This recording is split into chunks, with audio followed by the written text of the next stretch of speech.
Hello विद्यार्थी मित्रों, ધોરણ 11 ફિઝિક્સ વિષયમાં ચેપ્ટર નંબર 9 ઘન પદાર્થના યાંત્રિક ગુણધર્મોમાં પાંચમો પાર્ટ આજે આપણે ધ્યાનમાં લઈએ। આગળના પ્રીવિયસ પાર્ટમાં આપણે સ્થિતિસ્થાપક અંકો એવા યંગ મોડ્યુલસની ચર્ચા કરી। યંગ મોડ્યુલસ અથવા તો સંગત સ્થિતિસ્થાપક અંક, કોઈ પણ સ્થિતિસ્થાપક અંકની માહિતી કઈ રીતે મળે તો કે સ્થિતિસ્થાપક અંક એટલે કે બીજું કંઈ જ નહીં, प्रतिबल और विकृतिनो गुणोत्तर। तेवा संगत स्थितिस्थापक अंक अथवा तो कही शकाय यंग मॉड्यूलस आधारित उदाहरण और स्वाध्यायना प्रश्नों आपणे आ विडियो लेक्चर में ध्यान में लईशुं। तो शुरुआत करिए उदाहरण नंबर 9.3 नी। उदाहरण नंबर 9.3 में प्रश्न शुं छे जरा जोईए आपणे। सर्कस में मानव पिरामिड में संतुलित ग्रुपनो तमाम बोझ एक व्यक्ति के जे पोतानी पीठना सहारे सूई गयो होय छे तेना पग उपर टेकवाय छे। आकृति में दर्शाव्या मुजब पिरामिडनी रचना करता तमाम कलाकारों पाटिया अने टेबलनुं कुल दळ 280 किलोग्राम छे। तळिये पोतानी पीठ पर सूई रहेल व्यक्तिनुं दळ 60 किलोग्राम छे। आ व्यक्तिना दरेक સાથળના હાડકાની લંબાઈ 50 સેન્ટીમીટર અને અસરકારક ત્રિજ્યા 2 સેન્ટીમીટર છે। વધારાના બોજને કારણે સાથળના દરેક હાડકાનું સંકોચન શોધો। મિત્રો, તમને જમણી બાજુ એક આકૃતિ દેખાય છે જે ટેક્સ્ટબુકમાં આપણને દર્શાવેલી છે। તમે ખાસ ધ્યાનથી જોશો તો એમાં પિરામિડ જે સંતુલિત સ્થિતિમાં છે તેમાં એક વ્યક્તિ એકદમ નીચેના ભાગે પીઠના બળ પર સૂતેલો છે। તેના ઉપર એક ટેબલ છે અને એની ઉપર બાકીના વ્યક્તિઓ સંતુલિત અવસ્થામાં ગોઠવાયેલા છે। અહીંયા આપણને તમામ કલાકારો પાટિયા અને ટેબલનું કુલ દળ 280 કિલોગ્રામ આપી દીધું છે। તો સૌથી પહેલા એ માહિતી નોંધી રાખી કે અહીં તમામ કલાકારો પાટિયા અને ટેબલનું કુલ દળ કેટલું છે 280 કિલોગ્રામ। પણ આ 280 કિલોગ્રામ જેટલા પણ કલાકારો આપણને આકૃતિમાં દર્શાવેલ છે એ બધા જ ટેબલ સહિત આપણને કુલ દળ આપેલું છે। આ બધું જ દળ કોના ઉપર જાય છે તો કે નીચે જે પીઠના બળ પર વ્યક્તિ બેઠેલો છે એટલે કે સૂતેલો છે તેના બે પગના હાડકા પર જાય છે। એ આ રીતે કંઈક ઊભા પગ રાખીને સૂતેલો છે પીઠના બળે। સાદી ભાષામાં સમજવું છે તો આકૃતિ કંઈક આવી થાય છે। જુઓ, આ વ્યક્તિની પીઠ સમજો બરાબર। આ વ્યક્તિની પીઠ, આ તેના બે સાથળના હાડકા,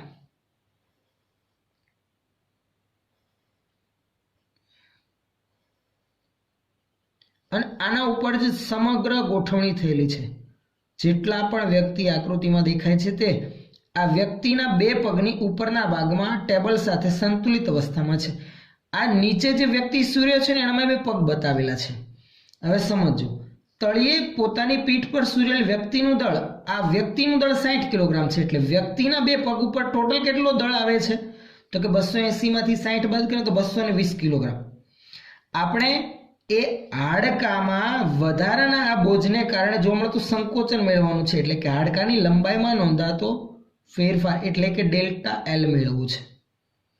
એની ગણતરી કઈ રીતે થશે તો કે સ્થિતિસ્થાપક અંક આધારિત માહિતી ધ્યાનમાં લઈ શકાય। જુઓ, હાડકા માટે પણ સ્થિતિસ્થાપક અંકની માહિતી તમે ટેબલમાં જોઈએ છે। કોઈ પણ સળિયો હોય કે દ્રવ્ય હોય જેની લંબાઈમાં ફેરફાર થતો હોય તો યંગ મોડ્યુલસ આપણે આ રીતે લખીએ છીએ y बराबर F/A ना छेदमा डेल्टा L अपन એટલે કે પ્રતિબળના છેદમાં વિકૃતિ।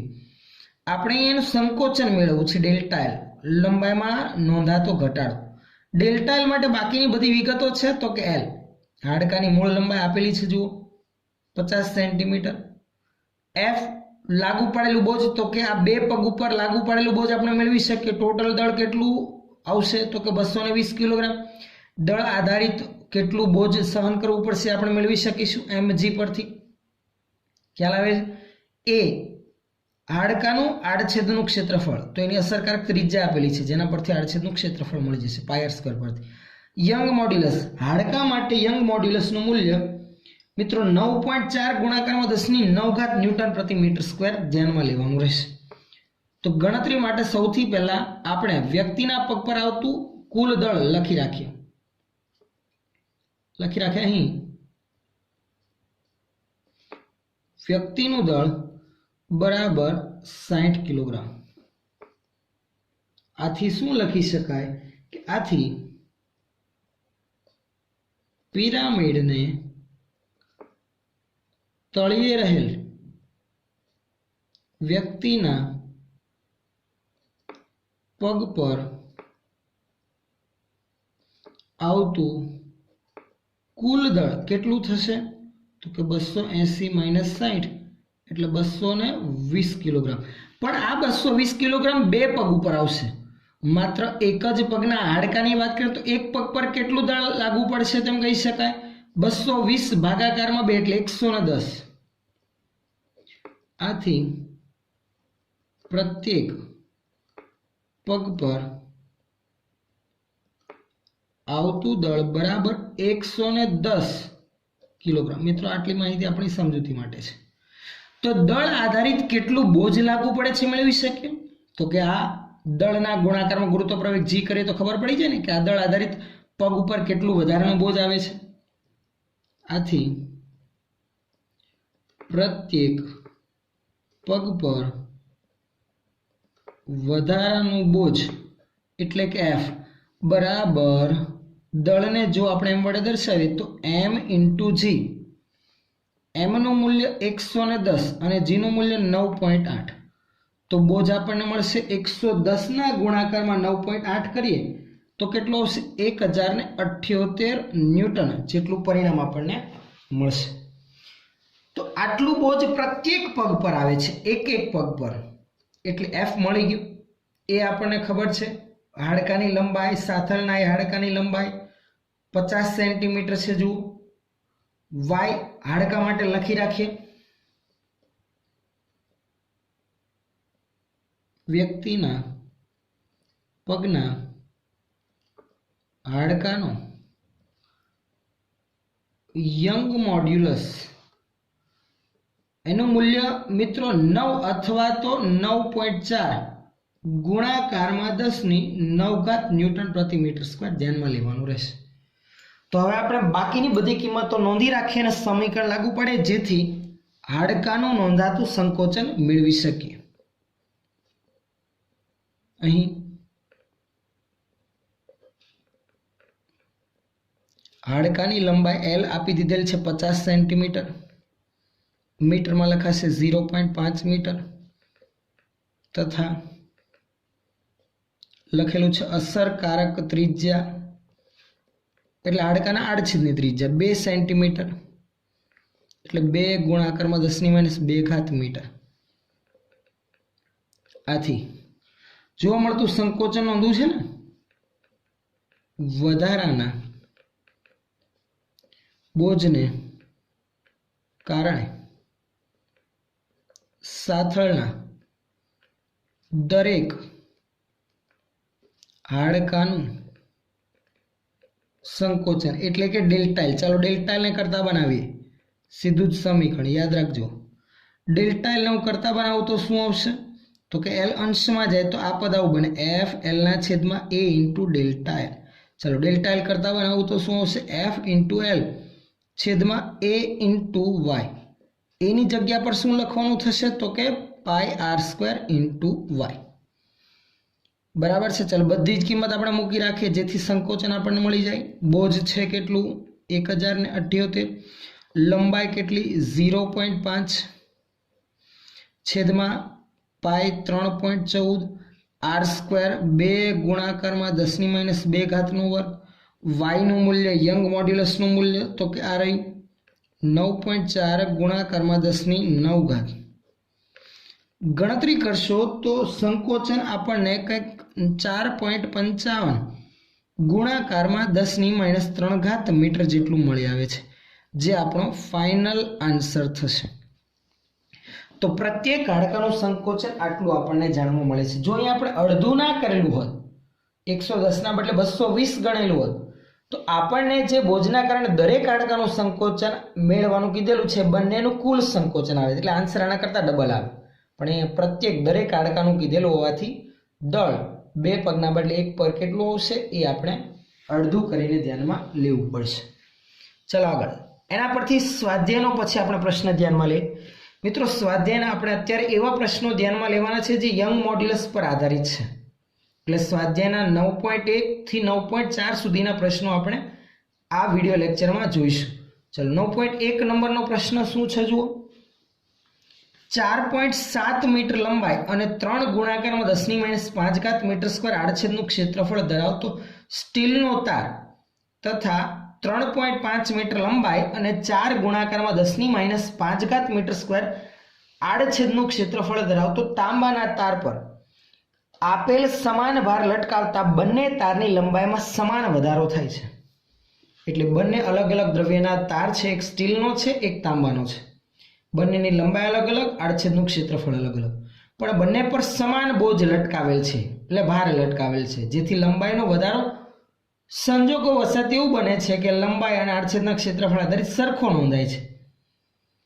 તો સ્ટીલ અને તાંબાના તારના યંગ મોડ્યુલસનો આપણે ગુણોત્તર મેળવવાનો છે.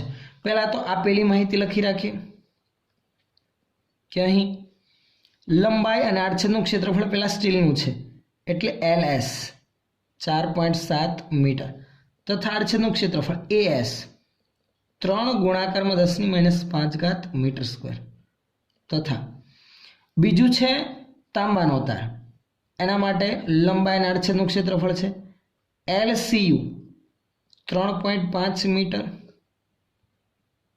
અને ACU આડછેદનું ક્ષેત્રફળ 4 ગુણાકારમાં 10⁻5 મીટર સ્ક્વેર. આટલી માહિતી આપણને આપી દીધેલી છે. બંને માટે યંગ મોડ્યુલસ આપણને ખબર છે તો નોંધી જ રાખીએ સાથે સાથે. ચલો સ્ટીલ અને તાંબા માટે યંગ મોડ્યુલસ તો કે મૂલ્ય ખબર છે પણ આપણે એના ગુણોત્તર મેળવો એટલે સીધા એ મૂલ્ય આપણે ધ્યાનમાં લઈશું નહીં. બંને માટે બોજ સમાન છે. જ્યાં લખેલું છે આપેલ બંને તાર માટે સમાન ભાર લટકાવતા લખેલું છે તેમ બંને તારની લંબાઈમાં સમાન વધારો થાય છે. આથી એમ લખી શકાય બંને માટે સમાન બોજ એટલે FS બરાબર FCU બરાબર F તથા લંબાઈનો વધારો એક સરખો એટલે ડેલ્ટા LS સ્ટીલના તારની લંબાઈનો વધારો બરાબર કોપરના તારની લંબાઈનો વધારો બરાબર ડેલ્ટા L વડે કોમન સમને આપણે આપી રાખીએ. બંને માટે યંગ મોડ્યુલસનું સમીકરણ તો કે સ્ટીલ માટે યંગ મોડ્યુલસ YS બરાબર શું બનશે? યંગ મોડ્યુલસનું સમીકરણ આના પરથી સીધું લખીએ YS બરાબર F બંને માટે સેમ જ છે બોજ L લંબાઈ સ્ટીલની LS AS મિસ્ટેક થઈ છે અને લંબાઈનો વધારો એક સરખો તો ડેલ્ટા L બરાબર છે. જો આ જ સમીકરણ સીધું અહીંયા લખું છું તથા તાંબા માટે YCU બરાબર આ જ સમીકરણ બોજ સમાન હોવાથી FCU ની જગ્યા પર F LCU એની લંબાઈ છેદમાં ક્ષેત્રફળ ACU ઇન્ટુ લંબાઈનો વધારો ડેલ્ટા L બંને માટે સરખું તો ડેલ્ટા LCU ની જગ્યા પર ડેલ્ટા. હવે આ બંને પદનો આપણે શું લેવાનું છે? ગુણોત્તર જ લેવાનું છે, બીજું કંઈ કરવાનું નથી. તો એ કન્ટિન્યુ કરીએ આગળ. તો હવે બંનેનો ગુણોત્તર લઈએ. પહેલા સ્ટીલનો તાર હતો તો YS ના છેદમાં YC.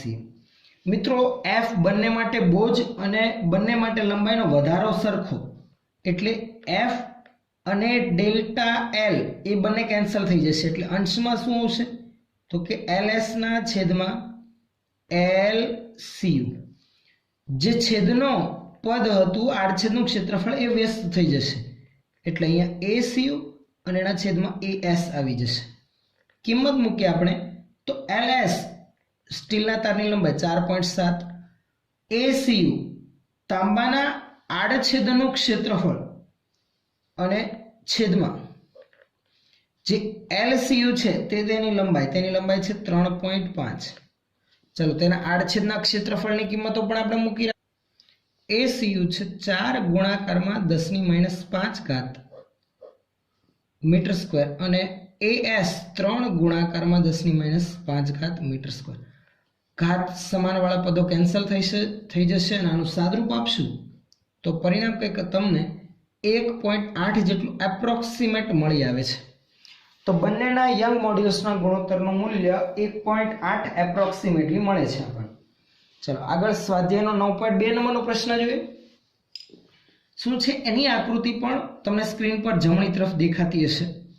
જુઓ જરા, આપેલ દ્રવ્ય માટે પ્રતિબળ વિરુદ્ધ વિકૃતિ વક્ર આકૃતિમાં દર્શાવેલ છે. તો આ દ્રવ્ય માટે યંગ મોડ્યુલસ અને અંદાજિત આધીન પ્રબળતા કેટલી હશે તે આપણે જણાવવાનું છે. તો આપેલા કોઈ દ્રવ્યનું નામ નથી આપેલું, પણ એના માટે પ્રતિબળ વિરુદ્ધ વિકૃતિનું વક્ર જ આકૃતિમાં દર્શાવેલ છે. દ્રવ્ય માટે યંગ મોડ્યુલસ પહેલા તો ગણવાનો છે. આલેખ તમે જોશો તો આલેખ સુરેખ જાણવા મળે છે. પ્રતિબળ y અક્ષ પર છે, x અક્ષ પર વિકૃતિ આપેલ છે. સુરેખ આલેખ માટે એક પોઈન્ટ તમે એવો જોશો કે જે પોઈન્ટને x અક્ષ પર અને y અક્ષ પર લંબાવતા પ્રતિબળ અને વિકૃતિના એક્ઝેક્ટ મૂલ્ય આપણને આપેલા છે. હું તમને જણાવું તો પ્રતિબળનું મૂલ્ય 150 જે દર્શાવેલ છે y અક્ષ પર, તે બિંદુને તમે વક્ર સુધી લઈ જશો તો વક્રને જ્યાં છેદે છે ત્યાંથી y અક્ષ પરનું બિંદુ વક્ર પરનું તે બિંદુ x અક્ષ પર વિકૃતિ માટે 0.002 ને મળે છે, જેથી આપણને બંનેનો ગુણાકાર કરતા યંગ મોડ્યુલસ મળશે. કારણ કે તમને ખબર છે યંગ મોડ્યુલસ એટલે કે શું, તો કે અંશમાં આવે પ્રતિબળ અને છેદમાં આવે વિકૃતિ. એટલે માત્ર બીજું એમ કહી શકાય આલેખનો શું મેળવવાનો, ઢાળ મેળવીએ એટલે આપણને મળી જાય. આલેખના ઢાળ માટે એ એક બિંદુ માટે પ્રતિબળ અને વિકૃતિનું મૂલ્ય સીધા જ ખ્યાલ આવે છે. એ બિંદુ કે જેના માટે પ્રતિબળનું મૂલ્ય 150 જાણો, પણ y અક્ષ ઉપર તમને સાથે ગુણક પણ આપેલો છે 150 ગુણાકારમાં 10⁶. છેદમાં વિકૃતિ એ વક્ર પરના એ બિંદુ માટે વિકૃતિ મળે 0.002. y અક્ષ પર જે પ્રતિબળ 150 ગુણાકારમાં 10⁶ ન્યૂટન પ્રતિ મીટર સ્ક્વેર છે, વક્ર પરના તે બિંદુને x અક્ષ પર લંબાવશું તો આટલી વિકૃતિ આપેલી છે. ગુણોત્તર મેળવશું મિત્રો તો 7.5 ગુણાકારમાં 10⁸ ન્યૂટન પ્રતિ મીટર સ્ક્વેર જેટલો આપણને યંગ મોડ્યુલસ મળશે. ચલો એ પછી બી અંદાજિત આધીન પ્રબળતા કેટલી હશે. આધીન પ્રબળતા એટલે કે ઉદ્ભવતું મહત્તમ પ્રતિબળ. પ્રતિબળ વિરુદ્ધ વિકૃતિ વક્ર થિયરીમાં આપણે ધ્યાનમાં લીધું ત્યારે જ ખાસ ઉલ્લેખ કરેલો હતો.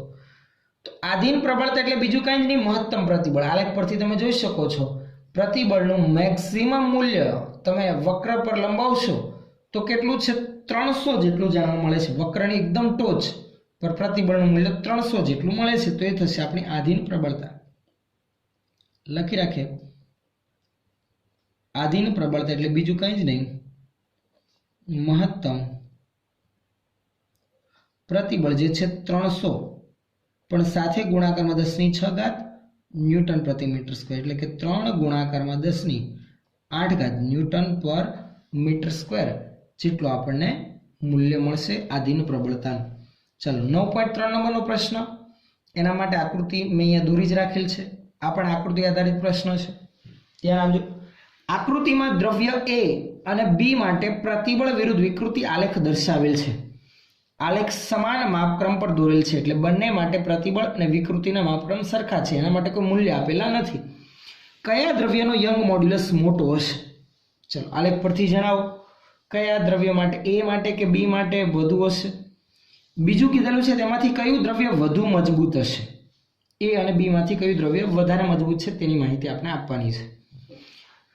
યંગ મોડ્યુલસની માહિતી સીધી જ આપણે વાત કરીએ. યંગ મોડ્યુલસ કોઈ પણ દ્રવ્ય એટલે કે પ્રતિબળ અને વિકૃતિનો ગુણોત્તર એટલે આલેખનો ઢાળ.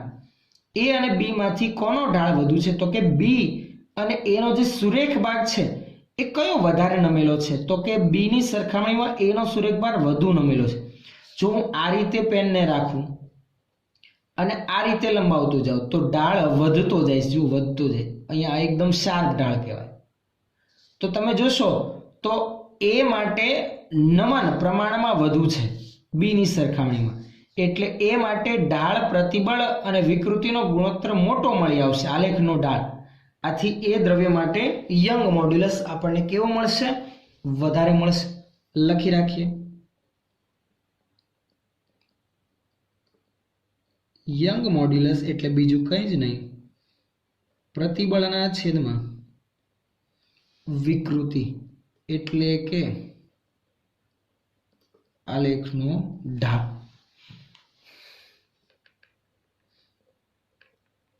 આપેલ એ અને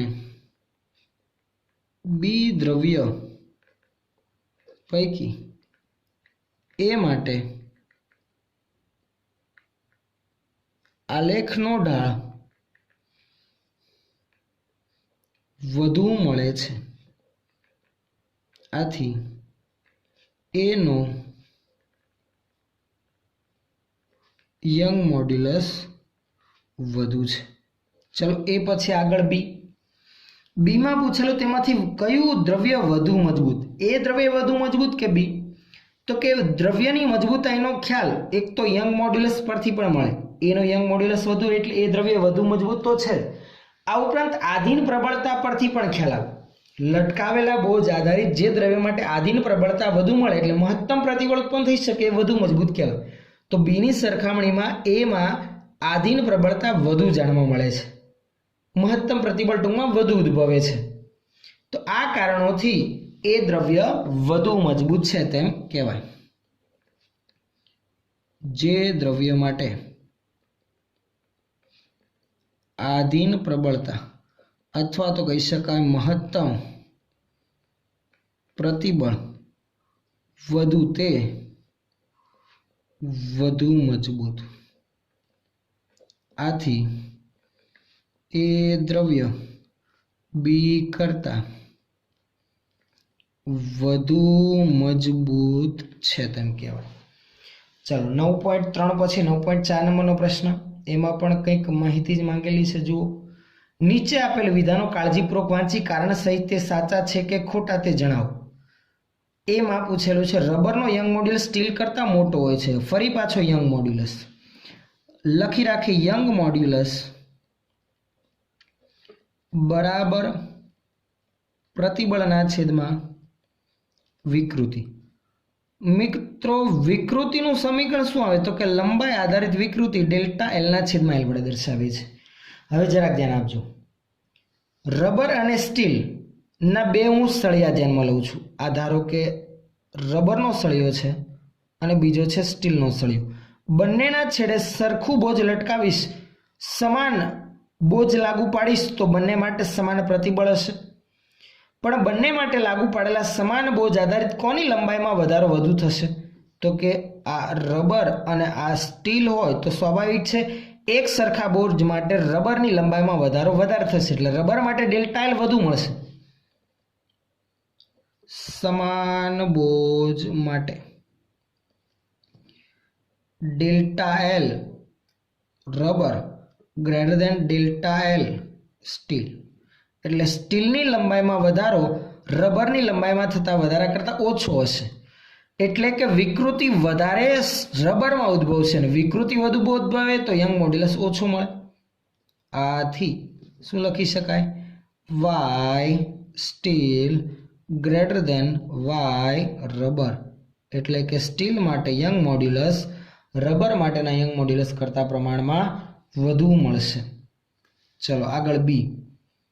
ગૂંચળાનું ખેંચાણ તેના આકાર મોડ્યુલસ પરથી નક્કી થાય છે.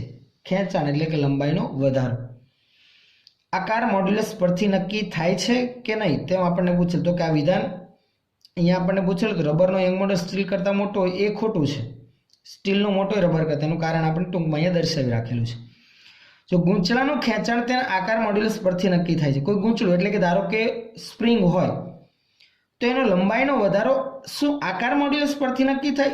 લંબાઈનો વધારો તો સ્વાભાવિકપણે યંગ મોડ્યુલસ પરથી નક્કી થાય. પણ કોઈ ગૂંચળું હોય,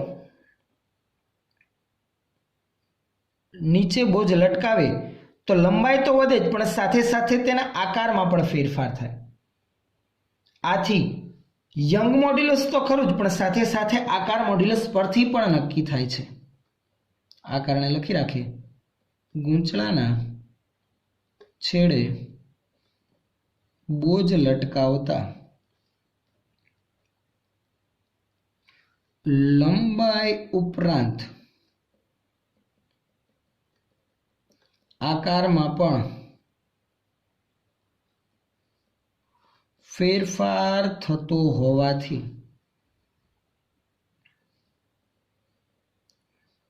ગૂંચળાનું ખેંચાણ લખી શકીએ આપણે આકાર મોડ્યુલસ પર પણ આધારિત છે, જે આપણો આન્સર બનશે. ક્લિયર છે? આટલું વિઝન દેખાય છે? જરાક ઉપર સરકાવી રાખો એટલે તમને લખવામાં પ્રશ્ન પછી ના. તો યંગ મોડ્યુલસ આધારિત આપણે સ્વાધ્યાયના 4 પ્રશ્ન બીજા ધ્યાનમાં લીધા. હજુ એકાદ બે પ્રશ્ન હશે નેક્સ્ટ વિડીયો લેક્ચરમાં લઈશું ને પછી આગળ બાકીના સ્થિતિસ્થાપક અંક માટેની માહિતી આગળ વધારીશું.